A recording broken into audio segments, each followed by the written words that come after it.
Question 6, Mrs Lord-Brennan. Thank you, Mr President. I would like to ask the Minister for Environment, Food and Agriculture which officers within his department have roles both within a regulatory function and within DEFA. Minister to reply. Thank you, Mr President.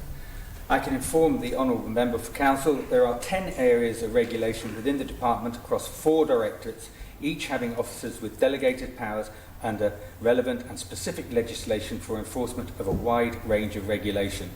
With the exception of the Office of Fair Trading and the Road Transport Licensing Committee, all other areas of regulation have roles both within their respective directorates and within DEFA. Supplementary, Mrs Lord-Brennan. Thank you, Mr President. I'd like to further ask the Minister who sits on the regulatory directorate. Minister. The regulatory directorate comprises all the regulatory functions and their heads, as it were, or people who operate them. And there is a political chair, that is myself, and Mr Perkins. But we are not there to direct the regulators.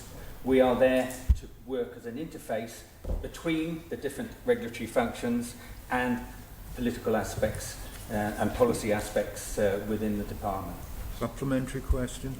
Thank you, Mr President. I thank the Minister very much for his answers. On a more specific point, actually, to do with food safety, given the emergency of needing to deal with coronavirus, has there been any communications or checks or information to businesses, cafes to do with food safety standards, as clearly that will also be an important aspect of hygiene and health? Thank you.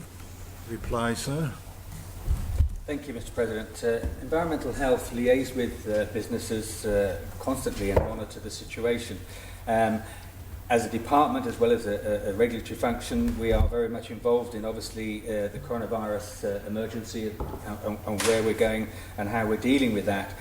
From a food safety point of view, a recent initiative that's come out of the political interaction will be, in due course, we will have scores on doors for all our premises, food retail premises on Ireland, in a similar way to that they have in the UK, and I think that's a good step forward.